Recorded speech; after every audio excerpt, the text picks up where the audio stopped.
What up, y'all? Appreciate you showing up, hanging out, listening to my dumb ass. Like and subscribe. So, today is September 6th. The official day of Starfield's release, the official public release. I've been playing it since the 1st. I got the 31st technically. Got the early access, blah, blah, blah. I've not played as much as I should have because I went away for the weekend and lost a lot of hours of not playing. But I'm about 6 hours in, whatever. Anyway, now is I don't want to say the test, but it will be the validation. No, that's not the right word either. Basically, we're going to see what the deal is with Starfield. How many people are playing? They already said like over 1 million people are playing it, right? The Steam sales are 2 million to something, to over 2 million. And Twitch viewers are 248,000 or something like that. The zeitgeist is real. I said this before, and it's still real. Who is talking about Baldur's Gate right now? Nobody's talking about Baldur's Gate. Everybody's talking about Starfield. That's when you know it's real. I go on Twitter X and I'm flipping through Starfield. Odd something else, whatever. Starfield. I know I said that before too, but it's even more apparent. I'm like, wow. Like this game is just phew. Now, my opinion, you know what it is. Everyone has one, but it's a really good game. And like when you play it, it's weird because it's like I'm playing it, right? And there is a Bethesda feeling in there. It's not like, oh, it's the Bethesda jank or is this, that, and it's like, okay, I see Bethesda in it a little bit. But then I'm looking at it, I'm like, okay, the graphics are so good. The game is beautiful. And I'm looking at this game and I'm like, Bethesda games don't look like this when they come out. You look at Skyrim when it first came. Skyrim had the ugliest people on the planet. You in the cart and you're like this and y'all going to the execution and blonde dude over there is looking raggedy. I'm like, these are ugly people. Where's the dragon? Dragon could look ugly because it's a dragon. But people, man, they finally got the people looking good. And then I heard a complaint. Somebody complained. This was the IGN obviously complained. That, I don't know what I can interact with. They said, because everything looks so detailed. And I'm like, that doesn't sound like an issue. That sounds like they got the graphics so good that everything is like, boom. Everything looks so good. And the thing is, with the Bethesda games, you can interact with mats. You can pick up pencils and pads and paper and books and all kinds of stuff. And most of it is interactive. And people are complaining about that. Like, oh, I need a marker or a highlight or something. I'm like, listen, these game devs have conditioned you in a way that it should be changed. Something like Skyrim is needed for you to get back to how your imagination, how things can work, and it should be. Now, like, a highlight so you can be efficient in picking up everything? No. If you want to pick up everything, that's fine. But guess what? You're going to be over encumbered. But anyway, I wanted to talk about IGN Podcast Beyond again. This is divergent from Starfield. They talked a little bit about Starfield and they liked it because everyone likes Starfield, except for Dan Stapleton because he's a moron. But morons have morons. I was gonna say morons have attitudes too. Morons have opinions too. He just happens to be the one that's messing up the score. But anyway, IGN Podcast Beyond, they were talking about the rise in price for PlayStation Plus. They were angry at Sony. There was no hiding their emotions, their opinions, because it's not a good move. You can't look at it. There's no way to spin it as a PlayStation, as a donkey unicorn, as a pony. You cannot spin the price hike and say, oh, it's good because Sony, yeah, they make good games, so they need to have the more money to make the good. No. There's no way you can spin it. They didn't like it. And they're PlayStation heads. They're ponies. I mean, I wouldn't say some of them are ponies on there. Not Brian Altano, he doesn't care. And Max Scoville, people say he is, but you know, and he does prefer PlayStation, but I wouldn't call him a pony either. But it's sad listening to that podcast now because they're all depressed and angry at Sony. And then they start talking about third-party games like, oh, this is PlayStation's games. Like, it's third-party. That's everybody's games. Those games are going to be on Xbox and PC and everything else. So, I mean, thanks for talking about it so I can know about it too because I'm going to play it on Xbox. But what are they talking about? I can't remember. That's how insignificant it was. The point was, the main thing about what they were saying is that they were really angry. I've never heard an IGN podcast beyond podcast ever talk about Sony in such a negative light ever. Not like that. It's the latest one. Go listen to it. I mean, I guess you could go listen to the latest two. One where they're making fun of PSVR 2. I think that's what they were making fun of. And then this one where they're like, no. It's like, what are they giving you? They're not even giving you anything of value. They just raise the price because they can. Because their games are good or whatever. But they don't have any games. I mean, they kept going. They didn't say that exactly. I'm paraphrasing. But that's the sentiment.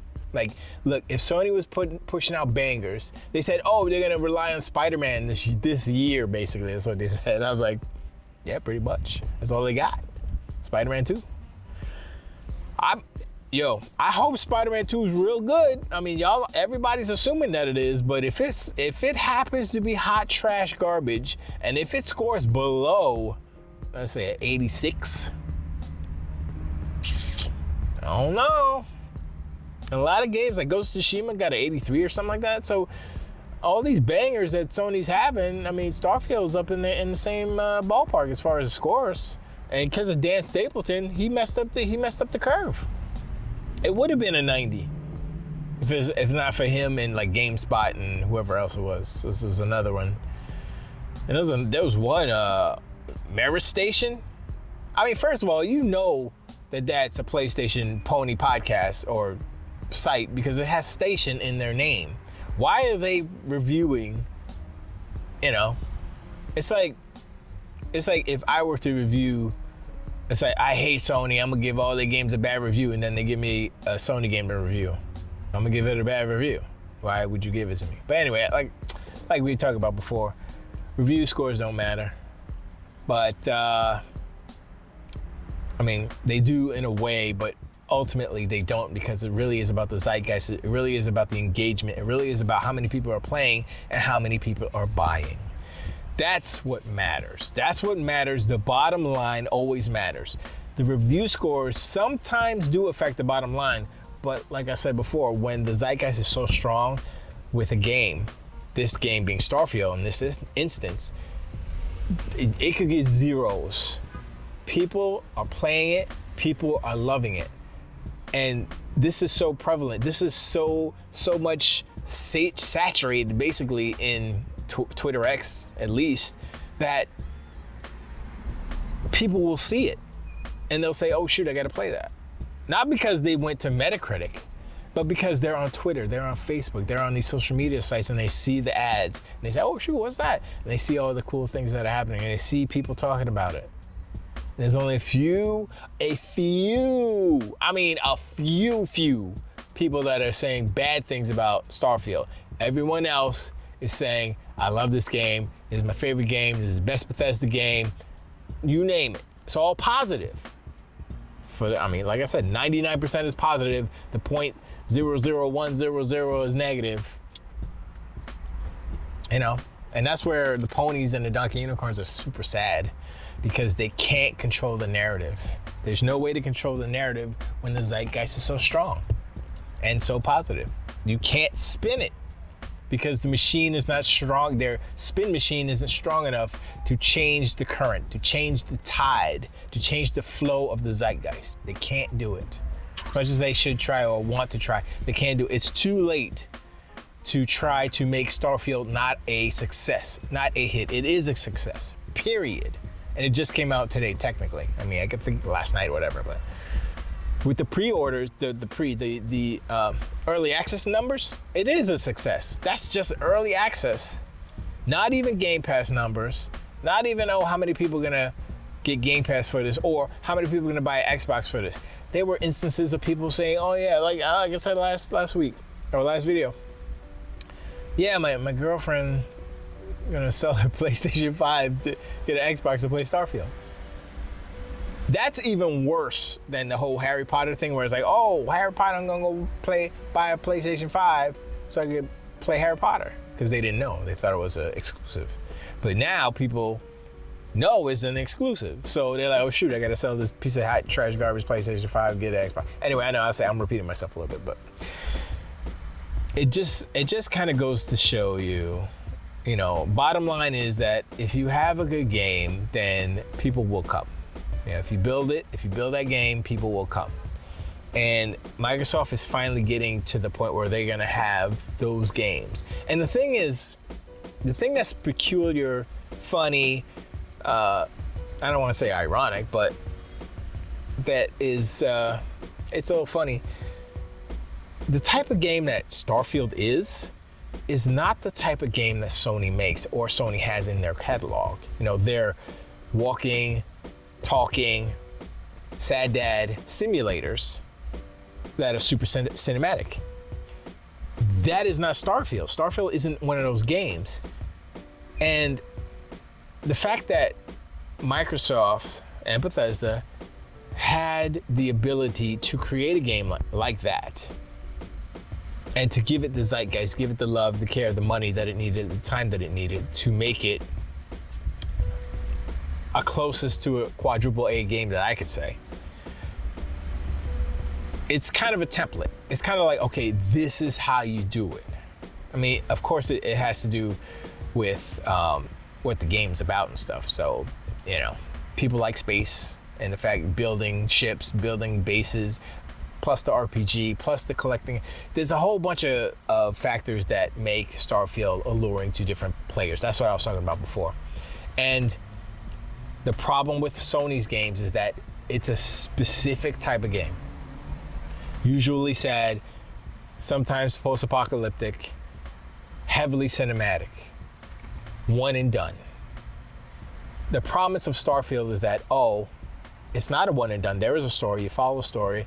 You get good. You get all leveled up. You keep playing. You keep building. You keep shipbuilding. You keep exploring. 1,000 planets, procedurally generated.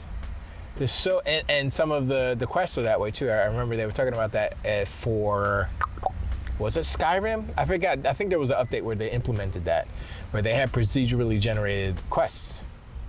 And so I would assume that they put that in Starfield as well. So, that game will never end technically because you could just keep playing. They can say, okay, we're gonna add some stuff. There is a DLC, the Shattered Space. I don't even know what that is. But I bought it, so I'm gonna play that too. So, I mean, they're so, it's just, the narrative is such that a good game on the caliber of Starfield is that you can't deny it. The ponies can't deny it. And that's why they're so angry. That's why they're so mad. And a lot of ponies are playing Starfield because they can't deny the power. They can't deny what it is. It is one of those Bethesda games that they can't play on their box. I think besides like MLB The Show going to Game Pass day and date two times now, that was a super smack in the face. Xbox's big schlong smacking across the face of Sony's slap. This is on par, I would say, with that, where it's like, you tried to do some stuff, Sony. You tried to buy all these exclusive out from under us. And so, we bought the whole bank, blah, blah, blah. And now you don't get it. And that's going to happen again with Elder Scrolls. Because look at Starfield. I'm like, Starfield is crazy. You don't think Elder Scrolls is going to be crazy too? It's going to look nice too? Man, I like Elder Scrolls more than I like Fallout. Starfield is great. I'm going to play Elder Scrolls 2. They're going to get a lot of hours out of me. Bethesda's gonna get a lot of hours out of me because it's too nice. But anyway, let me know in the comments below. Is IGN turning? Are they turning on their masters, which is Sony, PlayStation? I know we talked about how they only follow and cover PlayStation because they're the most popular and it brings the most clicks. So it's about business. It's not about fandom. But I think the personalities there, the ones who don't realize that that's what it is, are kind of falling for the hype as far as, Sony's the best and all that stuff. So once Sony becomes not the best, then we're going to see some changes in IGN and some others, I guess, sites that are fan leaning, if you will. But, they follow the popular stuff. That's what happens. That's what happens with those sites. That's why those sites are hot trash garbage, And their content really isn't, they're just regurgitating, the press, the Associated Press, if you will. I don't know if the Associated Press covers video games too. I would assume they do, but whatever it is, whatever the equivalent for the Associated Press for video games is, if it's not included in that, that's all they do, And I don't want to be like a channel or a site that just does that, like Destin or anything. And I just want to talk about the things that people don't talk about, the behaviors in the video games from all of these different entities that we see and we may not pay attention. It's very important as a whole, generally speaking, for you or me or anyone to pay attention to your surroundings, pay attention to the people who are talking to you, talking around, talking about you. Now, I'm not saying that you have to, be a certain way, but it is always helpful to know all the facts, to know, information is power. And to see, journalists or, personalities, streamers, whatever, act a certain way, this all does have an effect on the industry. And this is why I kind of talk about it, because it's not just about, how many units did you sell? How many consoles did you sell? It's not just about that. It's about having a healthy industry.